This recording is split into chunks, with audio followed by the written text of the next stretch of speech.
So, this is a summary of the last 3 months. Me dealing with this whole ass nigga and my car. First car I ever bought, by the way. So, this is gonna start. Let's say it's gonna start in like December, around like Christmas time, right?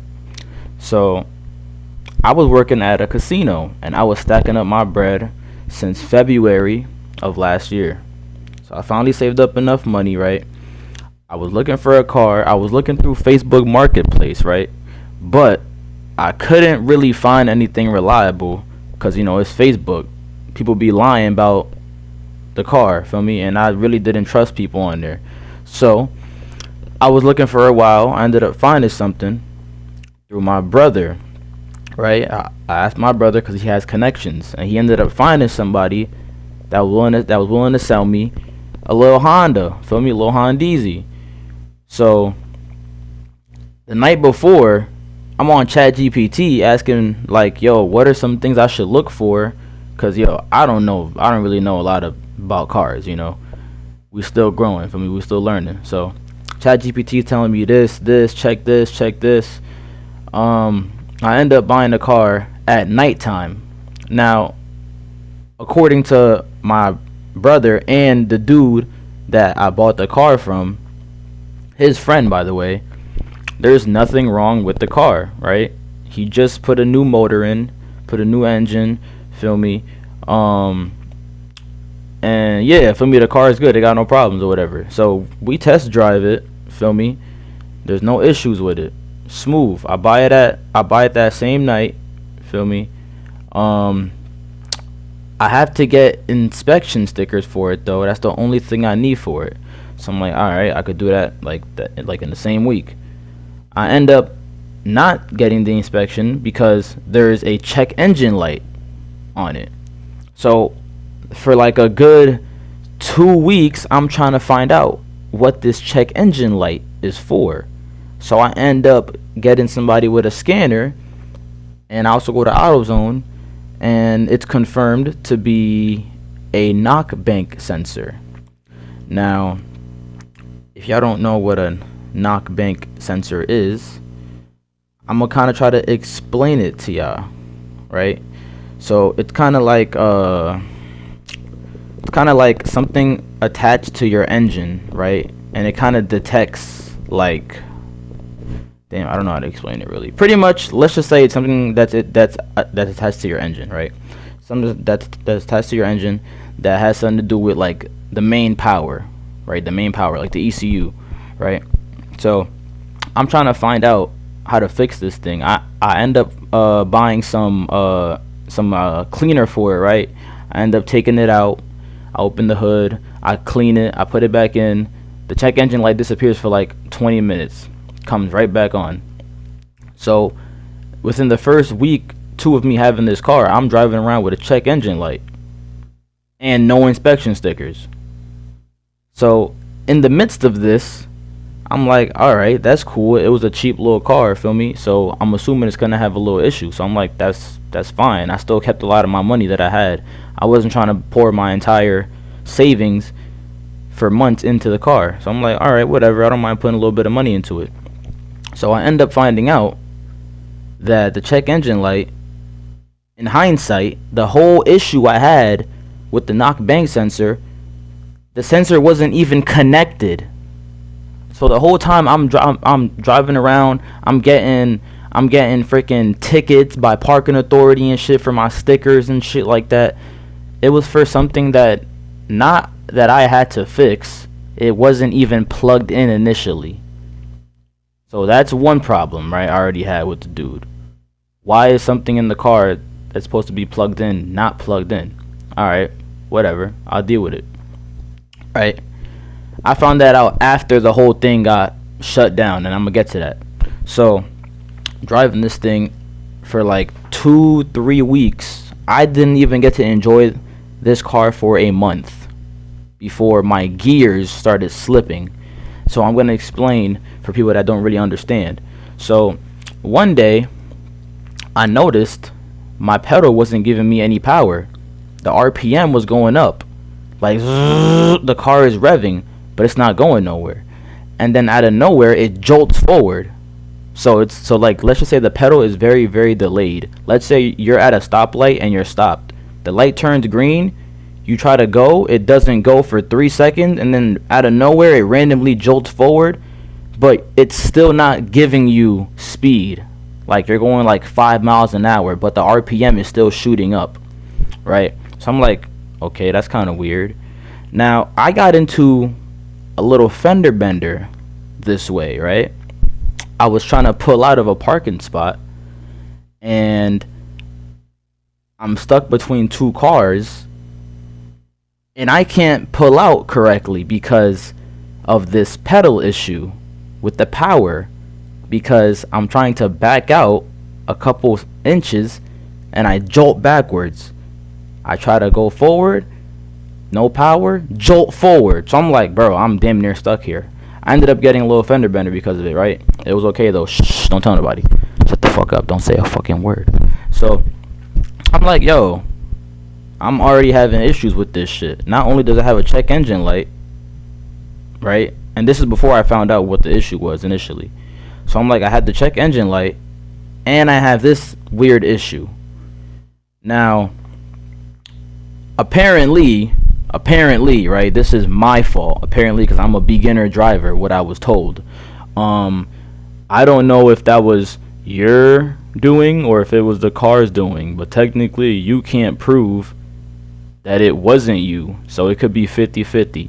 That's what my brother told me. I'm like, yo, bro, I'm gonna keep it a buck, man. Fuck all that. I know how to drive. I know how to be in the right gear. You know what I mean? So I'm like, whatever, bro. Like, whatever you're saying, whatever, bro. Like, but I'm not taking the blame for that shit. Fuck that. It already had a check engine light, so I'm assuming it had other issues in it. So I'm not taking the blame for that shit. So I'm using this car to drive to work, right? The one day I'm going to work, it literally stops driving. I'm like at a stoplight on a little hill, and that issue I had before with the pedal where it wasn't giving me any power, I was going up a little mini hill. It wouldn't give power to go up the hill, and I had to sit there at like 12 in the morning. I had a night shift. I was sitting there literally in my car ready to crash the fuck out because my car would not drive, right? So I shut it off for like 10-20 minutes. I took it back to my house that same day and I went to work, right? The dude said that because these issues happened so suddenly and because he's a friend of my brother, he's going to fix it, right? Apparently the transmission blew, right? The entire transmission blew. And that's what I was saying earlier. Apparently, you don't know if that could have been your fault or if it was just a car, bro. You telling me the way I was driving, the gears were slipping, and I blew the transmission. Yeah, or that's definitely my fault. Now, for a nigga that don't know about cars like that, sure, bro, go ahead, blame it on me. Me personally, fuck that. You're not about to tell me the way I'm driving caused a transmission to blow. But whatever, let's keep fucking moving, right? He's like, yo, I'm gonna do this favor for you, right? I'm gonna fix it for you. You just gotta give me some time to find a transmission. So within this time span, I'm taking Ubers to work. Mind you, like I said, I've only had this car for about 2 weeks, 3 weeks maybe, not even a full month. So every time that I'm Ubering to work, I see the shop that my car is sitting in. And every single day for a good 2-3 weeks, maybe even a month, it was sitting in that same spot while this guy is quote unquote looking for a transmission, right? Now it got to a certain point where every time I went past that shop on my way to work, I would get mad because it's like, how long does it take you to find a transmission? This is something you could find in like a week, 2 weeks max. Just look around, ask around, right? It's not one of those things that takes like a month or two to find, right?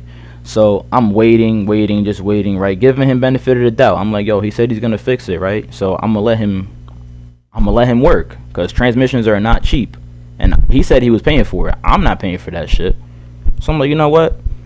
He's paying for it. I'm gonna let him slide. I'm gonna just keep waiting, right? I'm gonna give him time. Now I got so lenient that it went from December, right? The car got towed to his shop in December. Now we had a little snowstorm in about January, February, around there, right? So, mind you, during these snowstorms, I'm seeing my car at that shop every time I go to work, and it's covered in snow. It has not been moved. So I'm like, alright, that's one thing. Not only is my shit sitting in the same spot, it is covered in snow. So my shit is frozen inside, right? Engine, oil, all that shit, just cooked. I'm like, alright, bro, whatever. It ends up getting moved to another shop, quote unquote shop, not even a fucking shop. This guy's fucking lousy little garage or whatever the fuck. So gets moved over there. Bro, still looking for a transmission. I'm literally sending him transmissions myself. Like, yo, what about this one? What about this one? You can go to a junkyard. And the reason I bring up the snowstorm is because he tried to use that as an excuse. Which, you know, I'll be fair. I wouldn't want to go look for a transmission at a junkyard in cold ass weather, you know, in ice, snow, shit like that. So I'm like, all right, bro, whatever. I'll be a little lenient. I'll give you a little more time, right? Now, it gets to a certain point where it's been like 2 months, right? It's been 2, damn near 3 months, and this guy has not found anything yet. Or, quote unquote, he has found something, but the person he's trying to get it off of is kind of stalling with him, so they can't get it. Now, this whole time, I'm texting him, and it's like he's literally ducking me, like he's hiding from me. Mind you, this is a grown-ass man. These men are 30 years old. I'm literally in my 20s. These are grown men ducking me, hiding from me. I don't care how fucking busy you are, bro. You are not just ducking me for a whole week or two and not texting back. I don't care how many motherfuckers are in your phone. Fuck out of here with that bullshit. And that's also what I mean. Is it intuition or is it delusion? No, it's not delusion. It's intuition. I know you're ducking me. Fuck out of here. Eat a dick. So, I guess to a certain point where I'm literally just texting, bro, all the time. And when I say all the time, I'll say like once a week, maybe like twice a week. I'm giving him time, right? But weeks are going by in between these texts. So I'm like, yo, bro, give me a update. And he's like, yo, bro, did you not talk to your brother? And this is going to be an important thing in the story, so remember that. Did you not talk to your brother? Why do I have to talk to my brother when you're the one that said they were going to fix it? So these are the only 2 people that I can get information from. Just them 2. So I'm waiting for the information of whenever the hell he's going to get the shit. He's like, did you not talk to your brother? It's at my new shop, quote unquote. It's not a fucking shop. It's a fucking little garage or some bullshit. Yeah, man, I gotta go to the junkyard to get a trans for you, but the snow keeps fucking it up. I'm like, alright, bro, whatever. These people give him, so the reason I'm so mad about it is because they keep giving me time frames, right? Like, oh, give us 2 weeks, give us 3 weeks. I'm like, alright. 2 weeks go by, I text. Now it's another, oh man, you gotta give me another week. Bro, fuck all that waiting shit, bro. We are grown ass men, bro. Fuck all that waiting shit, my nigga. It comes to a certain point where I'm like, yo, I'm gonna have to just find my own shit. Because this is the one thing about life, bro. If you keep waiting on other people to do shit for you, or you're waiting for this specific moment, and you're waiting on other people, the shit will never get done. Because now they're doing it on their own time. Right? So I'm like, yo, bro. It's getting to a certain point where it's like, yo, JT, you gotta put your foot down, bro. Because this nigga's playing with you. Like, there's no excuses no more. It's been 2-3 months. How would y'all feel if you were waiting 2-3 months for your car to get repaired from a nigga that said they were going to repair it? 3 months, bro. 3 months, my nigga. Fuck out of here. Eat a dick. Niggas is crazy. So I'm like, yo, I text, bro. Like, yo, I understand the weather may have been, feel me, caused a couple delays, but it's been over 2 months, bro. I'm gonna need the address of your little shop or whatever so I could go see what's up with it. So I start thinking the worst, like, yo, that shit fixed. This nigga driving my car around, or it's at the shop, niggas are taking it apart, whatever. I don't know what the fuck is going on. I'm over here in the dark about it, right? So I text bro, yo, I need an update. The nigga don't text me. Like, he's literally ducking me. He's literally ducking me. To the point where I have to call him to get a hold of him. And I'm going through my brother for information. To the point where I even argue with my brother. Like, yo, bro, you only hit me up about this car. And I'm like, well, you're the only other person that I could hit about the car because your friend is literally ducking me. He's hiding from me virtually.